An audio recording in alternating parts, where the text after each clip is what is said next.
নমস্কার। কবিতা অস্মিকা, কলমে কবি মফিজুর রহমান।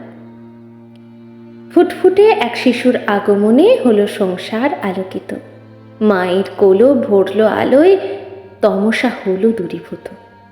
কিছুদিন পর নামলো আধার, বাবা মা পড়ল শোকে।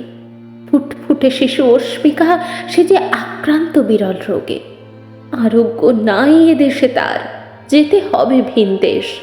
খরচের কথা শুনে ঘোরে মাথা, সব যেন হলো শেষ। আজ হবে তারা সন্তানহার, অর্থের নেই বল। হাহুতাশ করে ঘোরে দাঁড়ে দাঁড়ে ঝরিয়ে চোখের জল। পাহাড় সম অর্থের ব্যয়ে হয়তো রক্ষা পাবে শিশুটি। চিকিৎসার ন্যূনতম ব্যয় হবে তাদের 16 কোটি। 16 কোটি, সে তো স্বপ্ন তাদের, কখনো দেখেনি লক্ষ টাকা।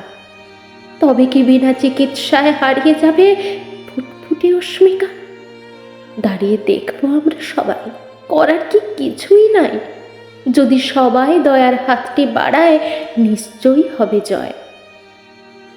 বন্ধু সবাই একটু সহায় হও শিশুটির তরে। বিধির কৃপায় হয়তো হাসিটা ফুটবে তাদের ঘরে। অকারণেই আমরা করি কত না অপব্যয়, হিত কাজে তাই কিছু করে ব্যয় একটু হই সহায়। বিন্দু বিন্দু করেই সিন্ধু যেমন করে হয়, সোশ্যাল মিডিয়া তেমন করেই যেন করে এ যুদ্ধ জয়। নমস্কার।